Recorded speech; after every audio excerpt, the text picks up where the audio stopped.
Pour exercer son habileté, ce joueur utilise les caractéristiques particulières des matériaux qui composent le ballon, le gaz et l'enveloppe.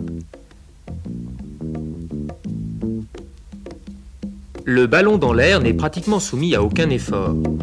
Sa forme reste sphérique. Lorsque le ballon heurte le sol, il se déforme, le gaz est comprimé, son enveloppe est tendue. Puis il remonte et reprend sa forme initiale.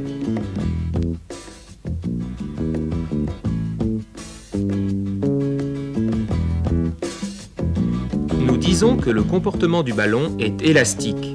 Et plus généralement, ce comportement est caractéristique de tout matériau qui retrouve sa forme et ses dimensions initiales après suppression de la sollicitation qui l'avait déformé.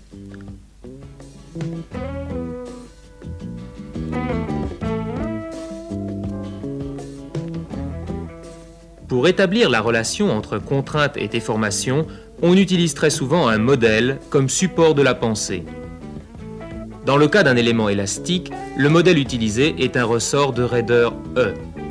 La contrainte sigma est liée à la déformation par une relation linéaire, sigma égale E epsilon, c'est la loi de Hooke. Prenons un autre exemple de comportement. Lorsqu'on penche ce pot, le miel s'écoule sous le seul effet de son propre poids. La déformation ne cesse d'augmenter. Lorsque la déformation sous charge constante évolue de façon monotone au cours du temps, on dit qu'il y a fluage. Le miel a un comportement visqueux. En général, la plupart des matériaux dits viscoélastiques ont un comportement intermédiaire entre ces deux comportements simples. La viscoélasticité est un type de comportement du matériau dans lequel le temps intervient explicitement. La contrainte ne dépend plus uniquement de la déformation, mais également au moins de la vitesse de déformation. Pour mettre en évidence quelques caractéristiques du comportement viscoélastique, nous allons réaliser 4 expériences simples.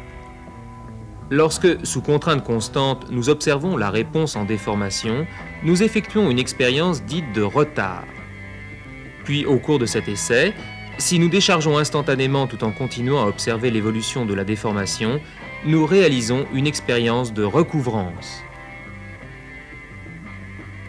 De même, lorsque nous observons la réponse en contrainte sous déformation constante, nous effectuons une expérience dite de relaxation. Puis, si nous ramenons instantanément la déformation à sa valeur initiale, nous réalisons une expérience d'effacement. Examinons chacune de ces expériences. L'expérience de retard consiste à imposer à une éprouvette une contrainte constante sigma 0 et observer l'évolution de la déformation epsilon au cours du temps pour une température constante donnée.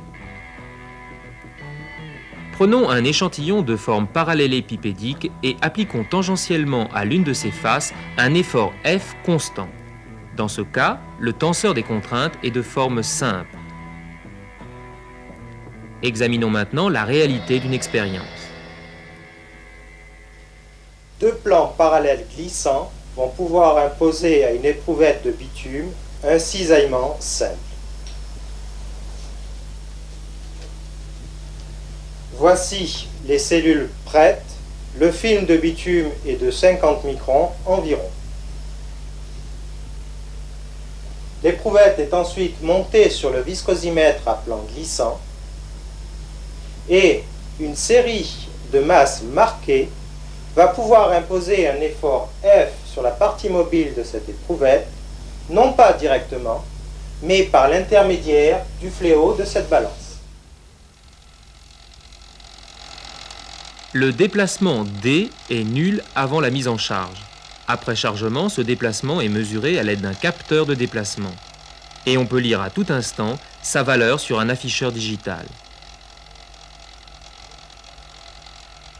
La courbe qui représente l'évolution du déplacement au cours du temps est tracée par un enregistreur X temps.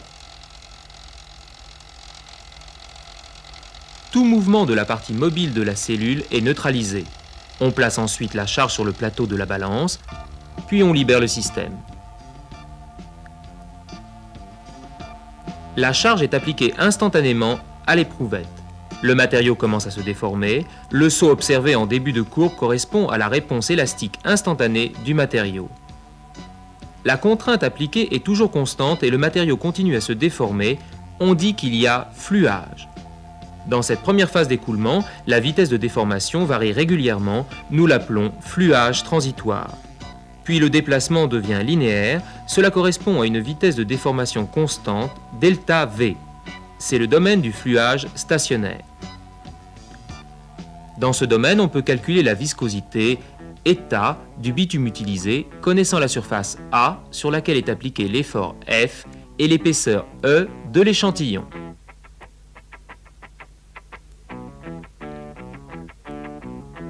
Nous obtenons la même allure de courbe, quel que soit le niveau de chargement.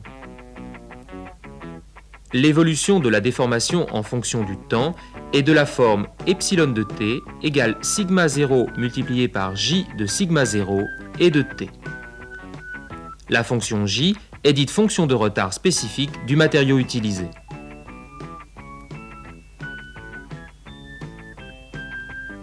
Le comportement purement visqueux linéaire correspondant au fluage stationnaire peut être modélisé par un amortisseur de viscosité eta. La variation de la déformation au cours du temps est linéaire. Elle est donnée par la relation epsilon égale sigma sur eta multiplié par t. Lorsqu'au cours de l'expérience de retard, on procède à un déchargement total et instantané, on réalise l'expérience de recouvrance. On observe simultanément une variation instantanée de la déformation correspondant à la composante élastique du comportement du matériau. Cette variation a une amplitude égale à celle de mise en charge. Puis la déformation diminue de manière continue, c'est le phénomène de recouvrance. Après un temps suffisamment long, on constate que subsiste une déformation permanente, epsilon r. Nous disons dans ce cas que la recouvrance est partielle. Pour d'autres matériaux, il n'y a pas de déformation permanente, la recouvrance est totale. Nous allons maintenant effectuer l'expérience duale de celle de retard, c'est l'expérience de relaxation. En imposant une déformation constante epsilon 0 à une température constante, on observe la réponse en contrainte. Pour réaliser cette expérience de relaxation, nous utilisons un autre matériel. Le matériau utilisé est du bitume mis entre un cône et un plan.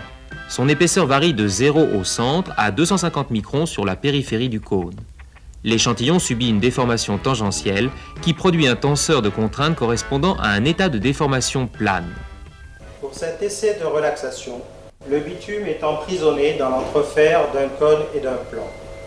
Le cône a un angle de 1 degré et le plan un diamètre de 30 mm. La déformation totale est imposée à l'échantillon par l'intermédiaire d'un moteur dont la vitesse est de 10 tours minute. Un système d'embrayage frein permet de garder constante la déformation tout au long de l'essai.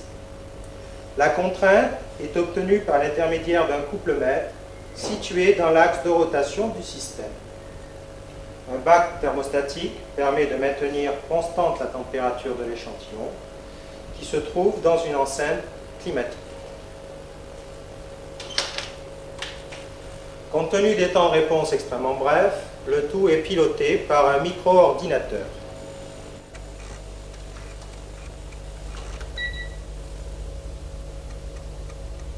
L'échantillon est soumis à une forte vitesse de déformation pendant un intervalle de temps extrêmement court. La déformation totale epsilon est atteinte presque instantanément. Simultanément, la réponse en contrainte est déjà enregistrée.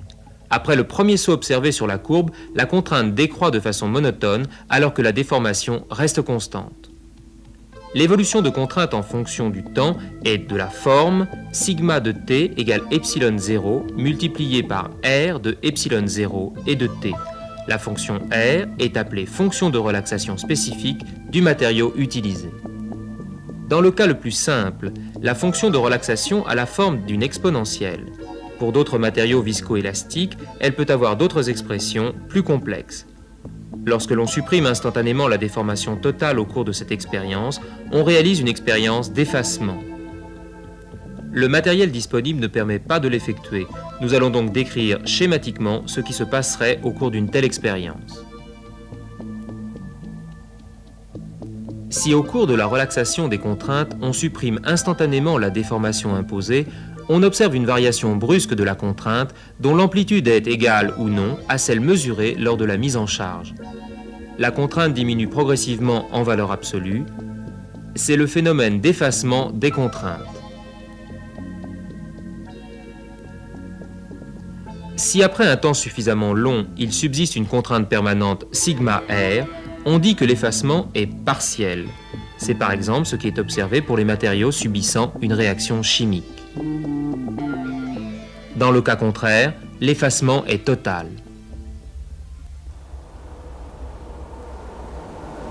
Dans la vie courante, les matériaux viscoélastiques sont largement utilisés pour différentes applications, comme par exemple les matériaux de chaussée. Lorsque les véhicules passent sur la chaussée, la couche de surface s'enfonce légèrement sous les pneus.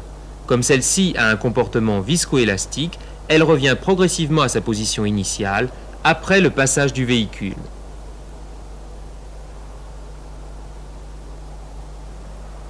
Ces expériences simples, classiques, sont souvent complétées en imposant d'autres chemins de sollicitation permettant de réaliser d'autres classes d'expériences appartenant au domaine de la rhéologie.